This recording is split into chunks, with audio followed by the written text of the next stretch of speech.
para que no los conozca, ¿no? Porque, o sea, no puede ser que no los conozcáis porque es que es imposible. Pero Iñaki está vinculado a Kumbamail. Ahora vamos a hablar de por qué es vinculado, porque nos tiene que contar historias intermedias, ¿no? Pero él es fundador de Akumbamail, que es una plataforma que, como bien bautizaban, ¿no?, en este podcast, vídeo de INNIC, es un MailChimp, ¿no?, español, para que la gente lo conozca. Yo os presento someramente, porque a mí me parece una estupidez eso de presentaros yo. Si estáis aquí, os presentáis vosotros, ¿no?, que para eso vuestras compañías. Y luego tenemos aquí a Javi Santana, que es ingeniero y ha montado la compañía TinyBird, que está centrada en escalar productos basados, ¿no?, en la parte de los datos. Es ex-CTO de Carto, que Carto sí los conocemos todos, ¿no? Pero bueno, o sea, ha cerrado financiación, si no he fumado yo algo, pero sí que puede ser también, por más de 60 millones. Por desgracia. Por desgracia. O sea, que 60 millones son muchos millones. Pero bueno, ahora nos contarás tú, ¿no? Entonces, bueno, yo, antes de empezar a hablar de qué van vuestras compañías y de todo lo que rodea al mundo emprendedor, os voy a hacer una pregunta así para romper el hielo sin compromiso. ¿Creéis que hay mucho humo en el sector startup? ¿No? Porque al final esto va de crecer sin humo. ¿Qué pensáis vosotros? ¿Hemos ido mejor? Porque yo tengo la somera sensación de que igual hemos ido un poquito mejor, ¿no? Pero si pensáis que hay mucho humo todavía en el sector startup. Javi, que te veo con cara de que sí vas a poder decir algo. Es una pregunta complicada, pero la verdad es que sí. Partiendo del punto en el que el dinero sale de gente que tiene mucho dinero, aparta un poquito de ese dinero que no le importa perder. Ya en ese punto, básicamente el humo está garantizado, porque automáticamente aparece un montón de gente alrededor de ese dinero que a otra persona no le importa perder, monta fondos, levanta dinero, monta un espectáculo alrededor de ese levantar dinero y luego, me refiero a los fondos, y luego esos fondos de capital riesgo invierten en otras empresas que obviamente tienen que montar el espectáculo. ¿Alguna persona de algún fondo por aquí? No seáis tímidos, levantar la mano. ¡Mierda! No, hacer como que no estáis aquí. Entonces, claro, hay que montar una performance brutal alrededor de digamos, invertir ese dinero para que parezca que estás trabajando, ¿no? Y esto es un poco broma, pero también tiene un poquito de verdad, ¿vale? Hay bastante humo. Sobre todo si mi experiencia un poco más... En Europa hay bastante, pero en Europa somos un poquito más relajados. O sea, no relajados, como que nos tomamos el dinero más en serio. En Estados Unidos van más a saco y yo creo que, bueno, pues eso se nota, que tienen más dinero y se nota que lo invierten con más alegría, pero hay muchísimo. Ahora vamos a hablar también de esa parte de inversión en Europa y Estados Unidos, pero Iñaki, ¿cómo lo ves tú? ¿Cómo lo percibes, no, la evolución aquí? Ahora te dice que no, que hay humo todo. No, hombre, yo pienso que sí, y aparte no solo en la inversión, ¿no? O sea, hay humo, hay mucho humo alrededor del sector tecnológico y probablemente cada vez más. Yo creo que con la IA se está disparando como en cualquier burbuja o como la queramos llamar. Yo creo que cada vez hay más y de hecho los de los fondos de inversión no son ni siquiera los peores, ¿no? O sea, porque por lo menos, bueno, iba a decir se juega su dinero, pero ni siquiera su dinero.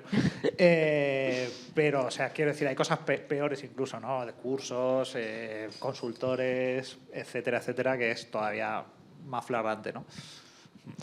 Pero, ojo, fíjate, yo creo que o sea, en realidad es toda una mentira. A ver, siempre digo esto y por favor tomadme un poco en tono de broma porque siempre hablo un poco en broma, es verdad que sí un poco en serio, pero todos trincamos de esa, es decir, de esa cadena, todos trincamos algo de pasta, ¿no? Entonces, bueno, pues... Una poca, ¿eh? ¿Eh? Una poca. Hombre, no, pero siempre trincas pasta, todo el mundo trinca, entonces, joder, hay que reconocerlo también, claro, no pasa nada. Claro. Vamos a presentaros y ahora seguimos ahí con las conversaciones, los temas ultra interesantes. ¿Quieres empezar tú, Javi? Cuéntanos un poco tu historia emprendedora, ¿no? Y cómo acabas en TinyBird. No sé si tú antes de entrar en Carto ya habías emprendido, porque luego también pasaste por BBVA. ¿Cómo ha sido ahí?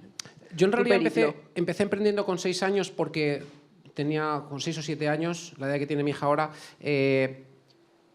desmontaba los juguetes y montaba otros juguetes y hacía yo mis cosas y tal, porque bueno, pues me gustaba construir. Mi padre me decía, ¿qué estás haciendo? Si tenéis algún hijo que monta cosas con 7 años, no eches la peta porque luego se acuerda de mayor. Pero yo empecé por necesidad, en realidad. Cuando yo salí de la universidad, bueno, teníamos algunos problemas económicos y mi proyecto de fin de carrera, bueno, pues estaba bien, molaba. Molaba quiere decir que se podía vender. Entonces empecé a venderlo, pero por necesidad. En ese momento era 2006 o por ahí. Nadie estaba... Lo de entrepreneur o lo de startups, eso no existía. Quizás en Estados Unidos existía lo de startups y demás, pero aquí en España eso no se veía nada. Y ahí arranqué mi primer proyecto, que luego vendí en 2016 o algo así. Fue un proyecto que estuvo muy bien porque fue rentable desde el primer día y trabajábamos súper poco. Nos trabajaríamos al final de la vida del proyecto como 2 horas a la semana o 3, o sea, súper poco. Luego pasé a Carton, donde fui CTO. Yo no fui fundador ahí, pero entré muy pronto, lo cual te da una ventaja porque tienes mucho stock. Pues si entráis a alguna empresa, si entráis pronto, pues pedir mucho, si podéis. Luego fui a BBVA, que no me engañaron, pero me ofrecieron mucho dinero y me fui allí y ya me di cuenta que aquello no era lo mío y monté Tinybear, digamos, un poco con vistas de... Porque en realidad a mí lo que me gustaba era construir, ¿no? Y montamos Tinybear, que es un sistema para desarrolladores. Básicamente, cuando tienes muchísimos datos, nosotros te facilitamos la vida. Que si no eres desarrollador dices, ¿qué me estás contando? Pero si es desarrollador entiendes perfectamente de qué va la historia.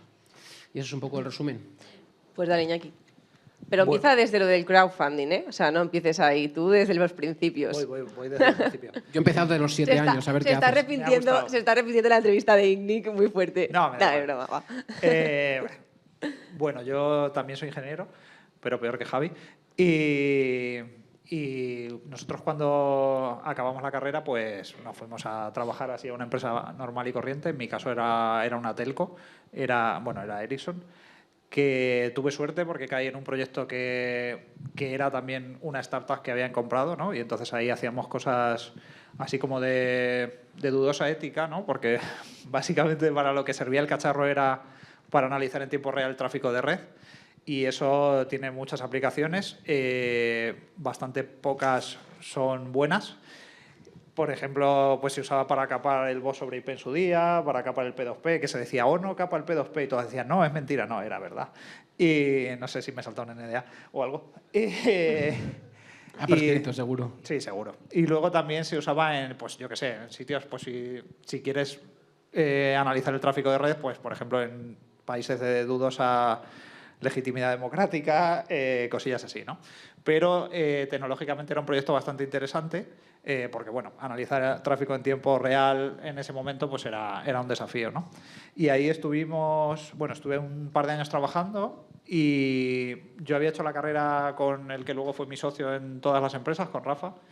Y ahí Rafa tuvo como una crisis existencial y él estaba trabajando en Dinamarca cobrando, no sé, lo que cobraba yo, pero por 4. Pero le dejó su novia, afortunadamente, y se tuvo que volver aquí a España así con el corazón bastante roto. Se fue a trabajar a una empresa aburridísima que hacían algo como de tecnología para, no sé, para gasoductos o algo así, o sea, una cosa infame. Y entonces, bueno, pues nosotros nos aburrimos un poco de toda esa historia y decidimos montar un negocio. Y dijimos, bueno, pues ¿qué negocio montamos? No es que se nos ocurriera ninguna buena idea. Teníamos ahí una lista de ideas que luego la he revisado con el tiempo y todas ellas fueron mejores que lo que hicimos.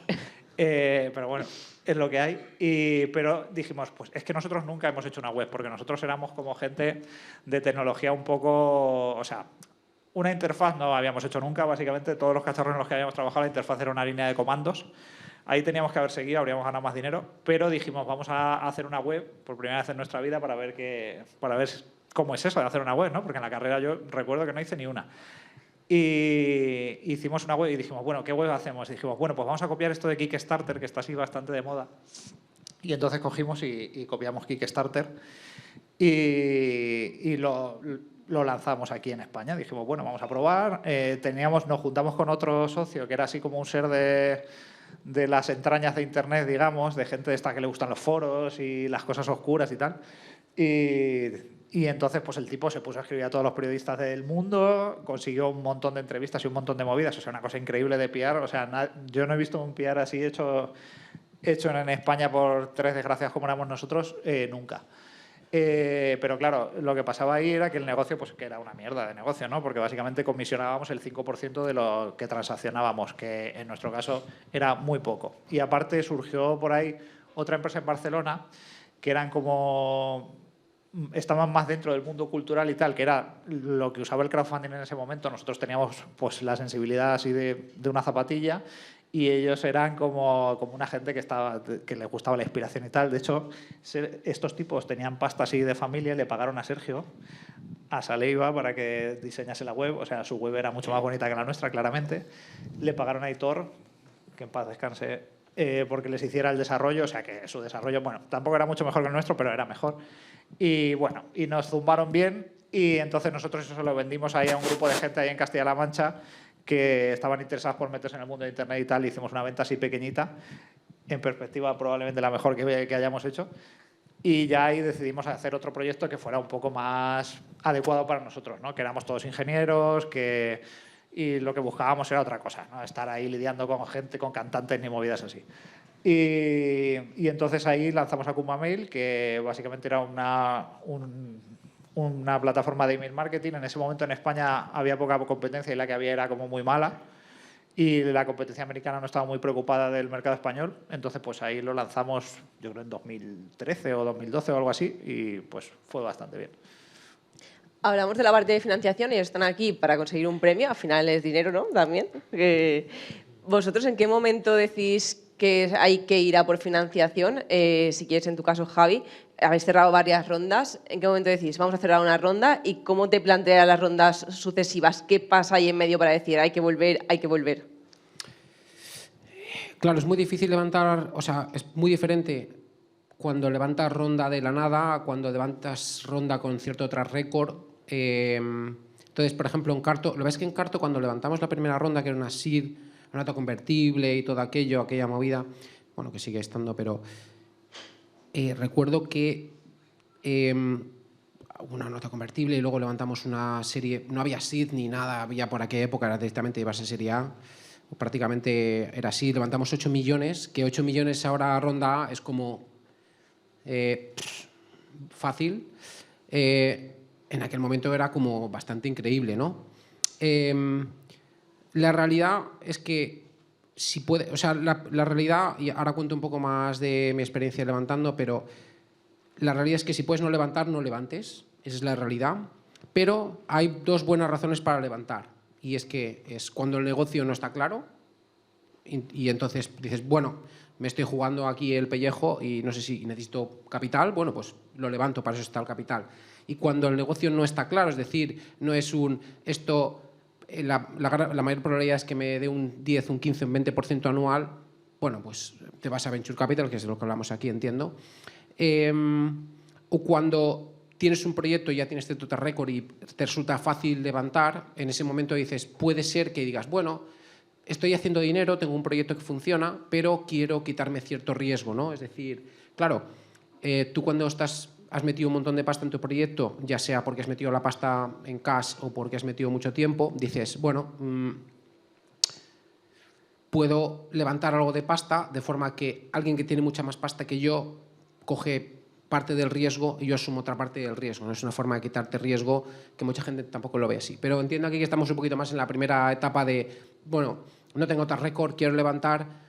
Lógicamente, siempre tienes que enseñar algún número, no porque si no, no te van a invertir, sino porque tienes una palanca buena para decir, bueno, yo te voy a ceder un 15% de mi compañía o lo que sea, pero tengo razones para poderte cobrar a esta valoración, ¿no? Que es bastante importante. Y las valoraciones iniciales que son bastante importantes porque, bueno, si lo haces mal, pierdes una parte de la compañía súper importante que es la más valiosa en realidad.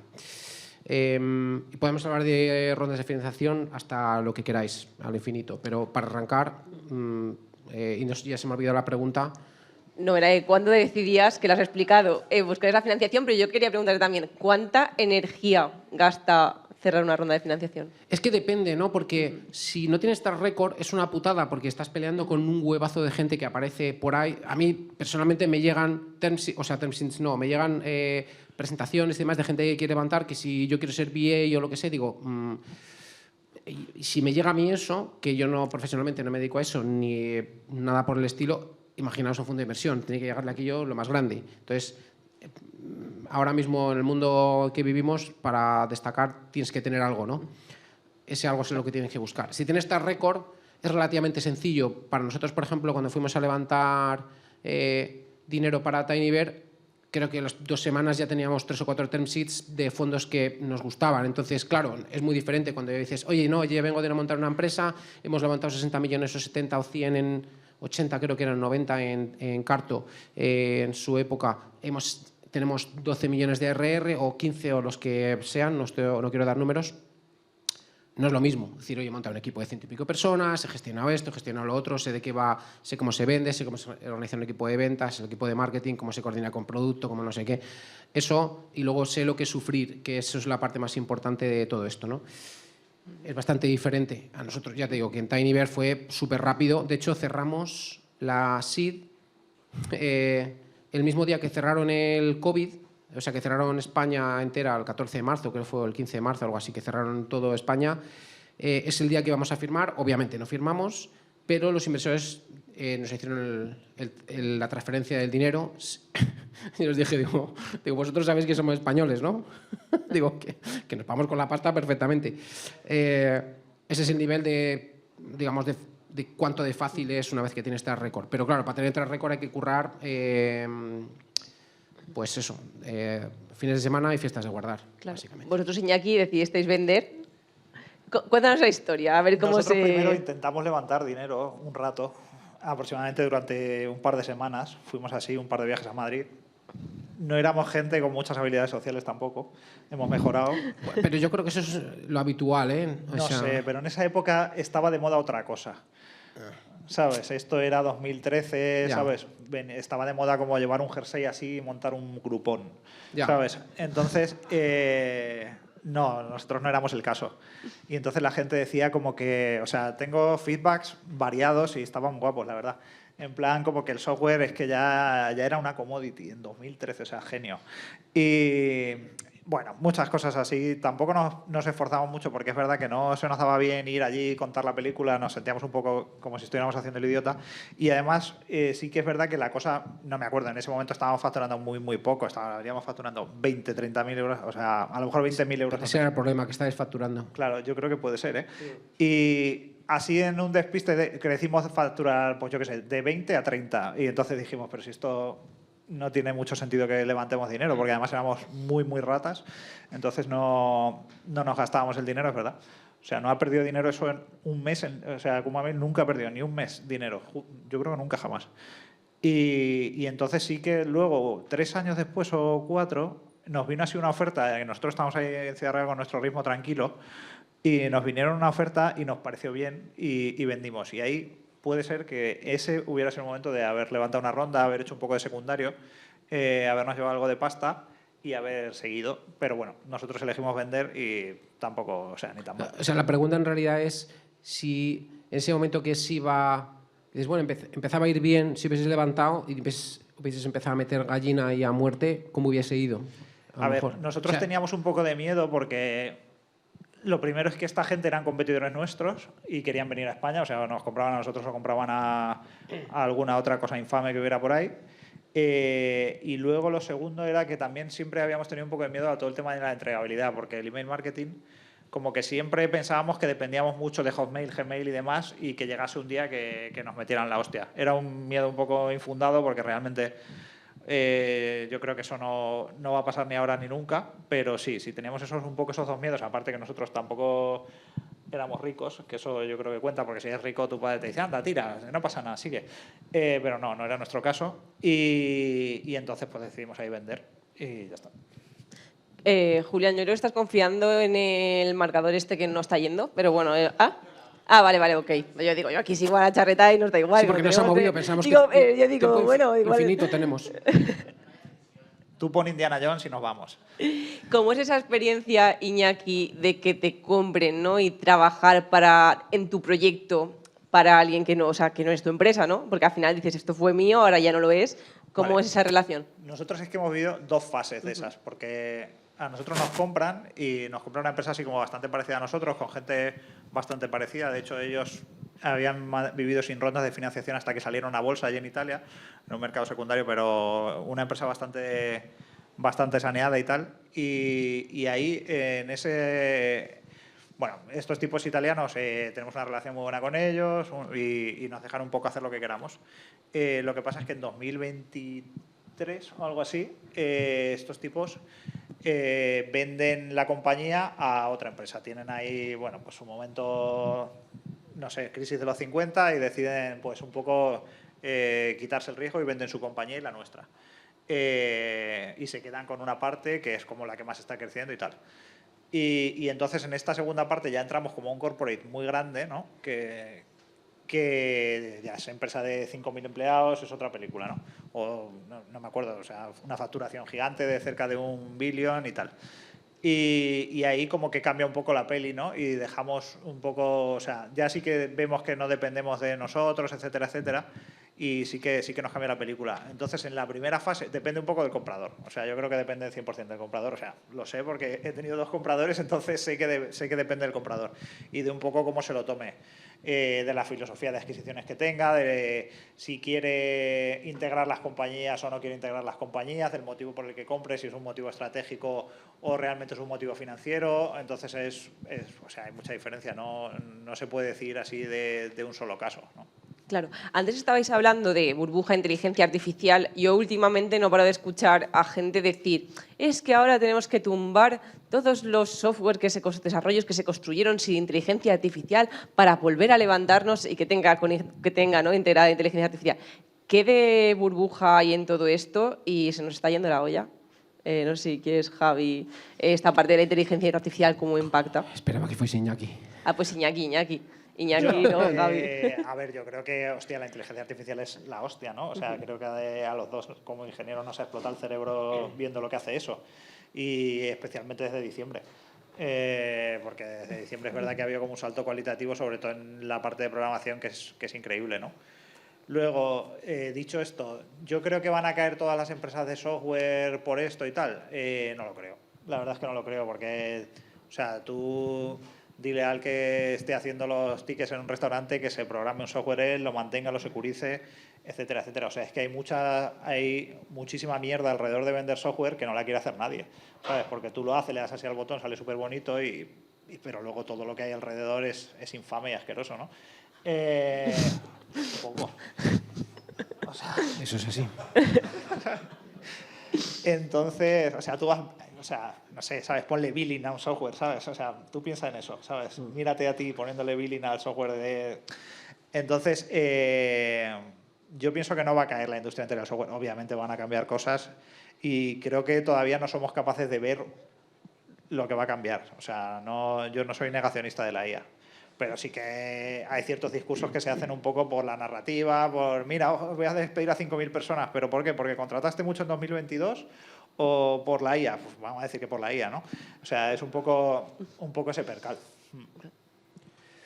Yo creo que como toda ola de este tipo, siempre hay mucha gente que sale alrededor a querer ganar dinero y me parece estupendamente. Salió, que hemos tenido 15 olas, ya eso lo hemos visto 1000 veces. Es verdad que la IA, o sea, 1000 veces... hablo del SaaS, de Big Data, de cripto, hemos tenido 1000 millones y luego ha quedado la parte útil, ¿no? Que puede ser más útil o menos útil, pero ha quedado y se han generado negocios importantes. Yo creo que con la IA a mí me parece un avance increíble. Nosotros empezamos en noviembre del 24, yo ya dije, esto nos va a reventar si no lo cambiamos y no es porque vaya alguien a reescribir nuestro software en 3 días, eso no va a pasar, pero es un proceso en el cual cuando te quieres dar cuenta y te quieres meter, pues estás fundido y básicamente estás jodido. Entonces yo dije, bueno, nos tenemos que meter y nosotros hemos ido adaptando tanto procesos internos de la compañía como el propio software a trabajar con IA. Lógicamente es una putada porque a medida que va avanzando la IA, pues van cambiando las cosas. Por ejemplo, el año pasado no había agentes por esta época, ya se empezaban a escuchar los agentes y ahora hablas de agente y todo el mundo, mi madre sabe que es un agente, ¿sabes? Entonces, yo creo que es la hostia y creo que es un cambio importante en el desarrollo de software, pero le queda. Cualquier persona que haya desarrollado software, digamos, a cierta escala, te das cuenta de que necesita de unos procesos y necesita de un conocimiento de ingeniería que tal vez la IA alguna vez pues lo adquiera, no lo sé, vaya usted a saber, pero se me hace difícil, especialmente porque al final construir software y vender software es de personas y las personas pues somos como somos, no somos predecibles y los sistemas de IA básicamente lo que hacen es predecir lo que ya saben. Claro, estamos aquí emprendiendo desde Valencia. Bueno, obviamente siempre nos comparamos con Madrid y Cataluña. No estamos emprendiendo desde Ciudad Real, que eso debe ser más difícil. ¿Es más difícil o no es más difícil? ¿Se puede emprender desde una ciudad un poco más pequeña? Se debe. No, sí, no sé. Nosotros nunca hemos tenido problema. Eva era un poco... O sea, siempre, de hecho, cuando fuimos a levantar dinero nos decían, pero ¿pensáis venir aquí a vivir a Madrid? Y digo, sí, yo he montado una empresa para vivir en Ciudad Real, o sea, no te esperes que me venga a vivir a Madrid. No sé, yo pienso que la diferencia es poca. O sea, depende de varios factores. ¿Quieres teletrabajo o no quieres teletrabajo? Si no quieres teletrabajo, pues el talento está restringido. Por otro lado, si tienes una facultad de ingeniería allí, tampoco estás haciendo rocket science, que hay gente que hace rocket science en España. Pues tienes mucha ventaja porque te cuestan los ingenieros la mitad, ¿no? Entonces, tiene sus pros y sus contras, pero vamos, por el tema de, no sé, o sea, esto es un evento, lo siento, pero de no ir a eventos y de cosas así, desde luego, o sea, yo creo que es una ventaja no ir a eventos, prácticamente. Yo lo veo un poco diferente aquí, es que cuando estás en... Yo lo comparo... El otro día, y voy a contar una anécdota y generalizar anécdotas está mal, pero lo voy a hacer. Y es que estaba hablando con un amigo que estaba trabajando con una empresa de San Francisco y estaban ni siquiera habían lanzado, ¿no? Y me dijo que estaban generando no sé cuántos miles de repositorios por minuto. Repositorios, bueno, si estáis un poco en el mundo del desarrollo, es donde se guarda el código, pero básicamente estaban como petándolo y ni siquiera habían lanzado. Y dices, bueno, ¿cómo es posible que habéis levantado una seed de 25 millones? O sea, nadie os conozca, estáis teniendo este volumen de trabajo, habéis levantado una seed de 25 millones, vais a levantar una ronda monumental. ¿Por qué? Es decir, no tenéis un track record especial, que dices, joder, pues estos tíos vienen de montar no sé qué y son la hostia. Y la puta realidad es que los tíos, lo que pasa es que son amigos del fulano que está en OpenAI y se ven todos los días, del CEO de no sé qué otra empresa y del CEO de no sé cuántos, que al final van a tomar café juntos ahí en el Starbucks de donde está Twitter, yo qué sé. Y esa gilipollez, pues parece que no, pero hace. Entonces, y lo ves porque, coño, yo cuando veo los que están los que son competencia mía, veo... Nosotros que somos de Madrid, que siempre digo cuando estás en España, digamos, sales a ser segundo como mucho. Entonces, claro, ves la competencia y nuestra competencia levantó creo que serie A, 350 millones. Nosotros levantamos creo que 23.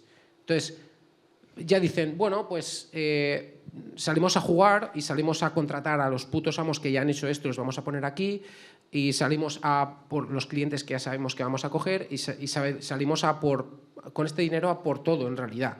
Y pueden hacerlo porque conocen gente, han estado allí, etcétera, etcétera. Entonces, bueno, creo que hay una diferencia importante y es que, y en España, os digo, no es por menospreciar España que vamos, pero no jugamos en primera, en realidad, yo creo, con respecto a eso. Y de hecho yo creo que en España muy poca gente ha sabido jugar en primera.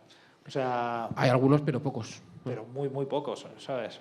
De decir, no, o sea, en España yo creo que si quieres jugar, el juego es otro.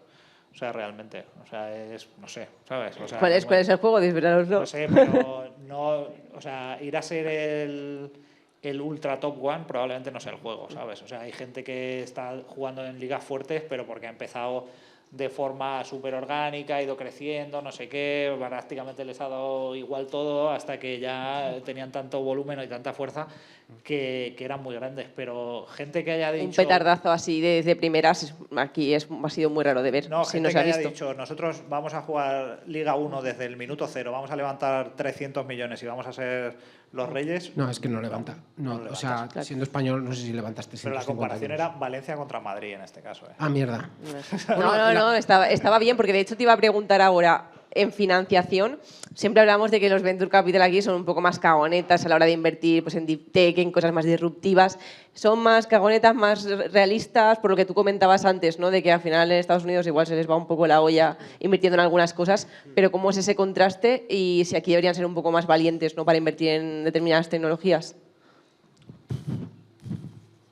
a ver cómo decimos esto, pero la cuestión es que cuando vas a hacer algo rollo Deep Tech, ya el problema es que en España ya no hay esa mentalidad, porque montar Deep Tech es, me voy a meter en una tecnología que suena rara ya de entrada, y además para rentabilizar la inversión en general tienes que hacerlo, tienes que repetirlo. Entonces se juntan dos factores ahí, que es tienes que explicar una cosa que es muy marciana, y luego aparte tienes una cosa que es muy marciana y además lo tiene que petar. Entonces, claro, te miran así como diciendo, nosotros, Tinyver es Deep Tech, pero nosotros no tenemos el IP del core de la base de datos. Ahora tenemos una parte, lo cual está bastante bien, que nos ha costado convencer a los inversores para invertir, pues, no sé, como 2 kilos, 3 kilos al año en eso, que en realidad es poco, pero ha costado.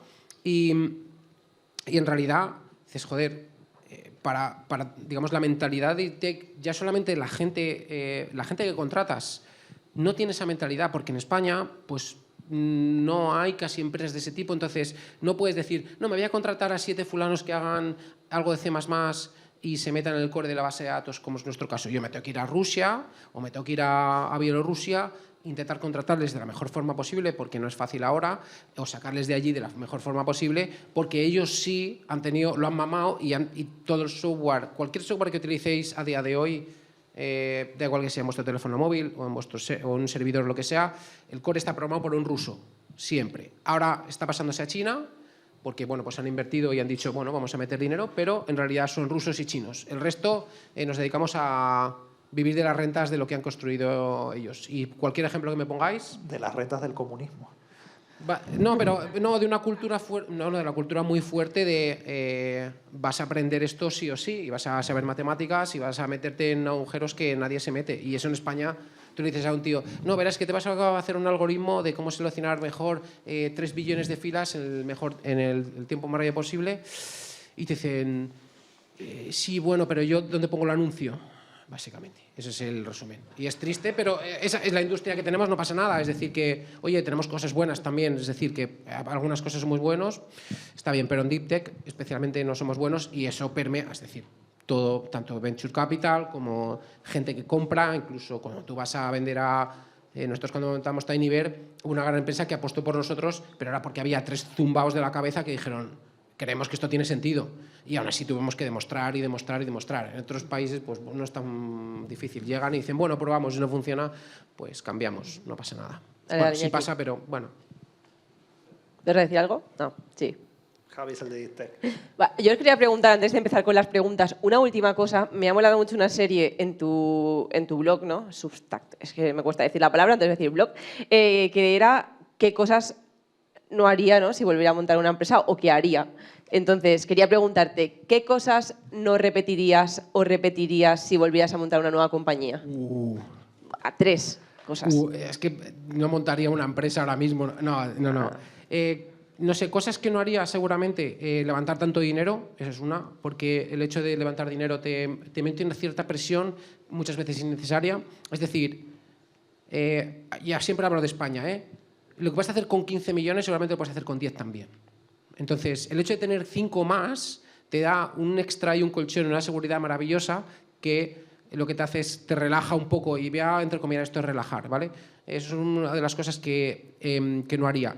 Y luego otra de las cosas, y solo voy a decir 2, es tendría menos miedo a cambiar cosas. Es decir, yo recuerdo que en Carto tuvimos unos competidores, y los tíos, me acuerdo que empezamos a trabajar prácticamente el mismo producto a la vez, y llegaron a un punto que de repente ellos cogieron el producto y lo cerraron de un día para otro. Es decir, nos llegó un correo, yo obviamente probaba el producto, me llegó un correo y decía, esto lo vamos a cerrar. Y digo, ¿cómo? Digo, si nosotros estamos trabajando en este producto, estos que son creo que más listos que nosotros lo han cerrado, ¿qué estamos haciendo nosotros? Y nosotros dijimos, pues lo cerramos también. Y dijimos, no, porque tenemos clientes y no sé qué. Y a ellos les importó unos huevos, hablando mal, cerrarlo. Fueron valientes y fue un acierto, porque ese producto no llegó a ninguna parte. Y eso es, digamos, un ejemplo de cómo, en general, hay veces que cuando las cosas no funcionan es mejor cortar por lo sano. Es verdad que te llevas a gente por delante, te llevas a clientes, puede ser que tengas que despedir, puede ser que tú sufras como un perro, duermas pues unas cuantas noches bastante mal, pero a la larga merece la pena. Y eso no es fácil de hacer y muy poca gente sabe hacerlo bien y yo creo que se tarda mucho en aprender. Esas dos cosas. Habría otras 200 más que no haría o que sí haría. Ahora nos cuentas las cervezas. Yo probablemente vendería más tarde, ¿no?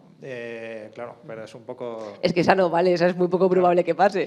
Vendería... No, quiero decir, al final cuando montas una compañía, pues, o sea, la gran mayoría de la gente, si no estás muy, muy loco, o sea, vas a vender en el mercado tecnológico. Entonces, las compañías se preparan para eso. Entonces, probablemente vendería un poco más tarde. También, quizás, porque nosotros tuvimos o sea, antes de vender probablemente ni nos preocupamos por el marketing en ningún momento. O sea, lo subcontratábamos, hacíamos cosas ahí rarísimas que nos fueron mal. Entonces sí que le metería bastante fuego a todo el tema del marketing desde mucho antes. ¿Meter fuego, decir caña o fuego? Las dos cosas, todo. Vale. ¿Te refieres a dinero? Sí, caña, o sea, porque meter fuego es a tomar por culo. No. O sea, no. No, que le meterías caña. O sea, darle mucha más intensidad, porque nosotros al principio eso era como prácticamente de seres inferiores, ¿no?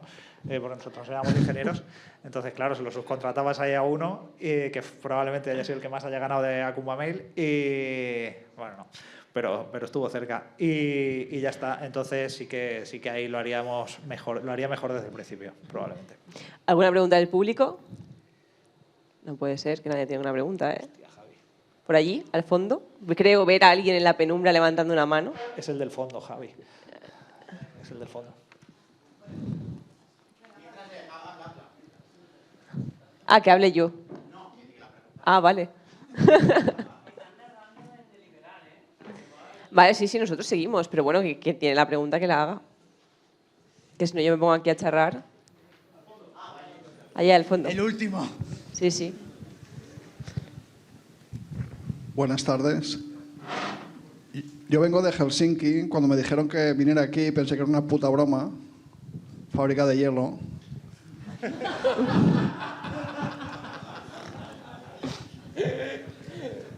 Pero sí que podría decir que hay paralelismos entre vuestra situación y las dinámicas con el capital riesgo entre aquí y allí. Y una comparación que sale a menudo, y es la que habéis dicho, y es que en Estados Unidos se juega, no diría en otra liga, pero sí tienen un chip mental distinto. Allí juegan a la dominación global, vamos a por todo el planeta, y aquí pensamos un poco más en, vamos a ver hasta dónde llegamos. Esto, a fin de cuentas, es un producto financiero. Cuando llegue el momento de que esté maduro, se vende, hacemos caja y adelante. Chutad. Era una reflexión, no era una pregunta. No, en parte creo que es 100% verdad. Y sinceramente no sé por qué es, y yo creo que es un poco inconsciencia de, bueno, pues ellos lanzan y se ponen a saco y a tomar viento, ¿sabes? Y aquí en Europa pues no lo hacemos así, que también tiene cosas buenas, ¿eh? Lo de generas valor, vendes, bueno, ni tan mal. La pregunta sería, si lo viéramos más alrededor nuestro, podríamos jugar la dominación global, no tanto por conseguirla, sino por cambiar un poco el chip. Mira, en mi pueblo, yo soy de un pueblo de Castilla y León, tiene 1.500 habitantes y tiene 12 bares. Y yo se me he preguntado, digo, ¿por qué hay 12 putos bares en un pueblo de 1.500 habitantes? Si echas la cuenta, sale mal, ¿vale? Y es porque la gente ve que otra gente monta bares, básicamente. Y te cuento otra. Cuando yo monté Agroguía, un producto para agricultores, una empresa que monté, lo monté en Castilla y León. En Castilla y León no había nada. Y cuando yo lo dejé, lo vendí en 2015, había otras 4 empresas vendiendo productos similares al mío. Igual de mal vendidos que el mío, pero había otras 4 personas que habían visto mi producto y habían dicho, si este tío está vendiendo, se está forrando, o bueno, eso es lo que estaba en su cabeza, yo también me quiero forrar, y se pusieron manos a la obra y lo hicieron. Y algunos de ellos, a día de hoy, siguen vendiéndolo, pero mal vendido. ¿Por qué? Pues porque es lo que han visto, pero la realidad es que cuando ves a tu vecino hacer cosas que están guays, pues haces cosas guays. Y aparte yo creo que en España, justo lo que ha dicho Javi, hay como poco... No hay un caso referente, ¿no? Y podemos pensar que es por muchos motivos demográficos o lo que sea, pero bueno, tú vienes así del norte y Dinamarca yo creo que tiene 4 o 5 unicornios no va a sonar fatal, pero no ficticios, sino que se han vendido por cantidad de unicornio o que han salido a bolsa por cantidad de unicornio. O sea, que ha pasado un auditor por allí y ha dicho, pues sí. Entonces, yo pienso que en España falta un poco como el primer caso gordo que se venda de una empresa que se venda por muchísimo dinero, que sea tecnológica de verdad, y hasta que no tengamos ese caso y con un poco de suerte que ese caso permee bien en forma de stock options y salga gente de ahí, va a ser complicado. Pero joder, en el fondo, o sea, sí que hay empresas que han salido han ganado mucho dinero, pero en realidad cuando tú sacas algo de pasta, automáticamente lo que haces es, dices, vale, yo ya he corrido todo el riesgo que tenía que correr, yo ahora lo meto en el inmobiliario y quizá meta 10K, tickets de 10K en algunas startups, pero ya está. Y eso suele ser bastante habitual. No hay mucho emprendedor que haya ganado pasta que diga, ahora voy a salir y voy a montar otra. Que sí que hay gente, por ejemplo, Pedro Castillo, que no, poca gente le conocerá aquí, pero ha vendido, no sé si Onum la vendió, pero luego la segunda que ha montado sí que la ha vendido por bastante pasta. Joder, lo ha hecho muy bien y no le conoce mucha gente, por ejemplo. ¿Y por qué no lo conoce la gente? No lo sé, porque deberíamos tenerle al tío y como has hecho para sacar 2 empresotes en el mundo de los datos y petarlo. ¿Por qué? ¿Cómo que has hecho, no? No lo sé. Yo más Pedro Castillo sacaría yo y hay gente buenísima. Los de Factorial con ICNIC creo que lo hacen muy bien, ¿no? Es decir, es verdad que lo hacen para patrocinarse ellos mismos, pero bueno, hablan de emprendedores, sacan a gente, está guay, a mí me gusta bastante y creo que hacen buen curro y no hay mucha gente haciendo eso y bueno, me da culpa también. ¿Alguna otra pregunta? Es que no veo nada. O sea, si hay... vale. Hola, Yo digo, buenas. si hay alguna pregunta. Muchas gracias a todos por el formato y a los dos ponentes también.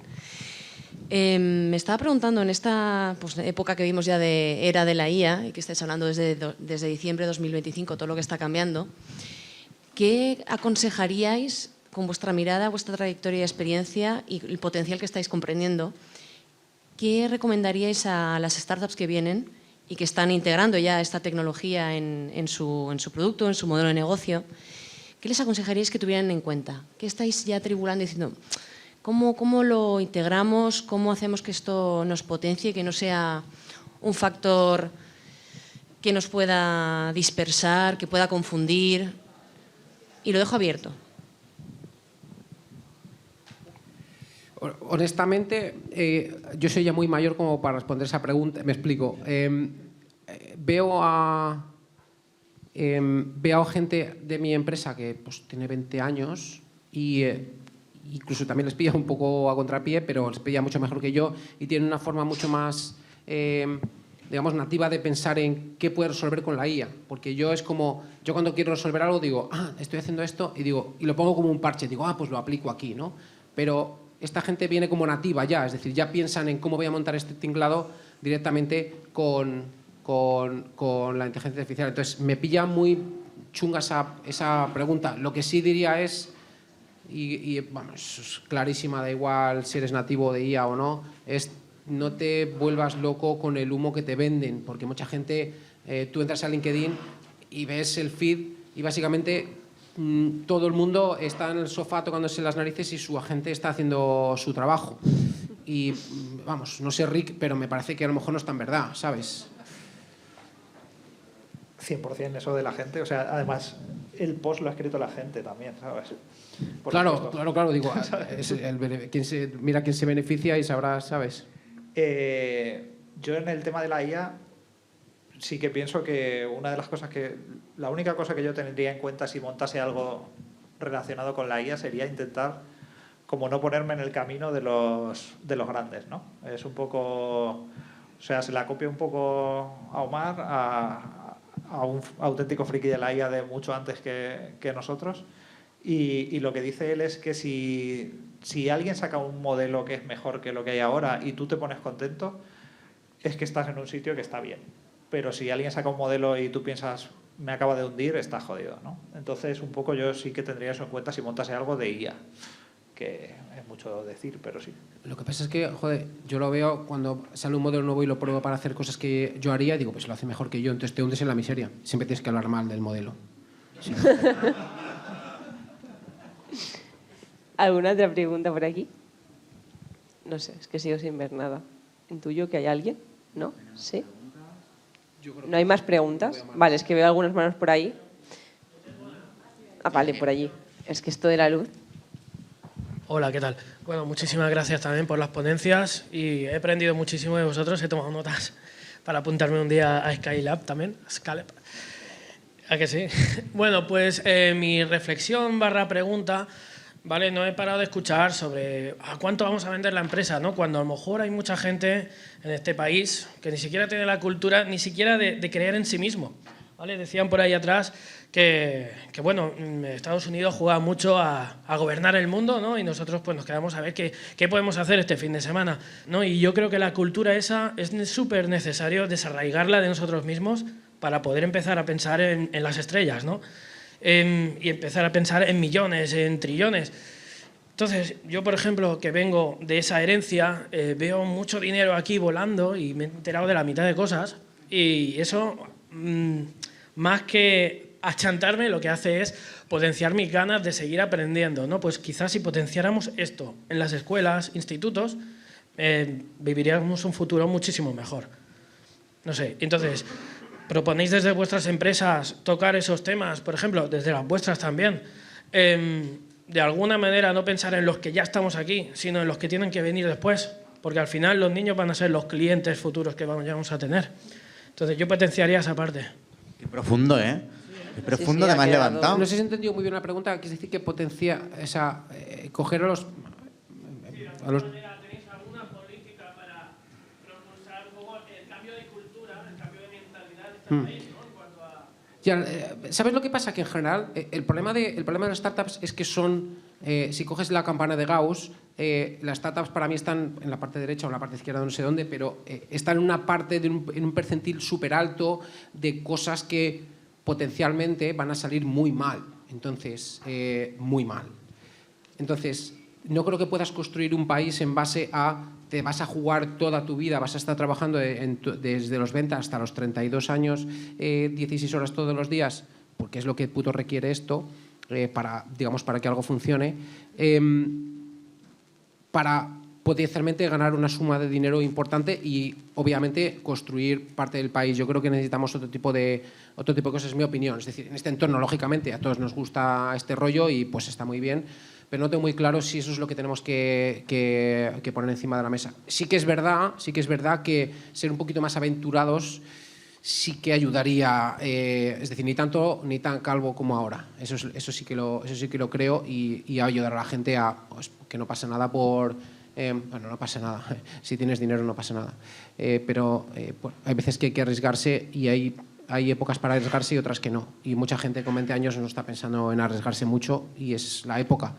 No todo el mundo tiene dinero para hacerlo, pero mucha gente sí tiene capacidad y no lo hace. ¿A ti te gustaría que tu hija... ¿Qué puede responder ella?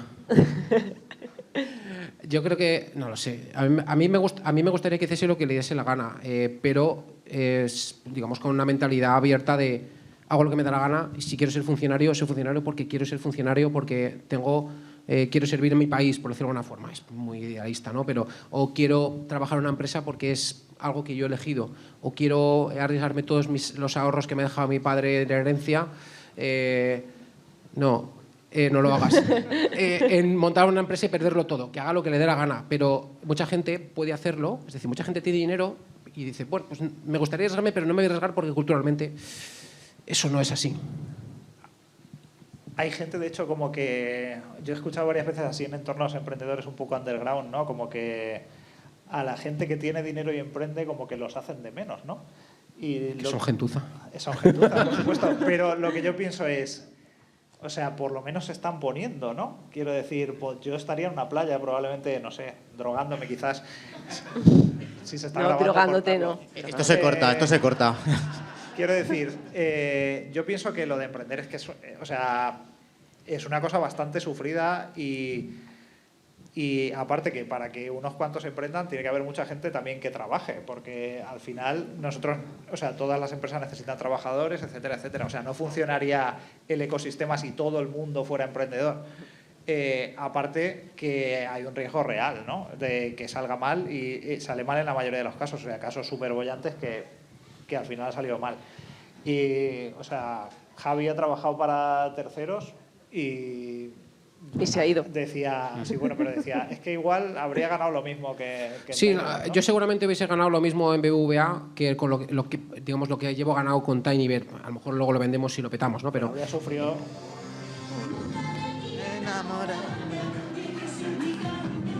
Pues un fuerte aplauso.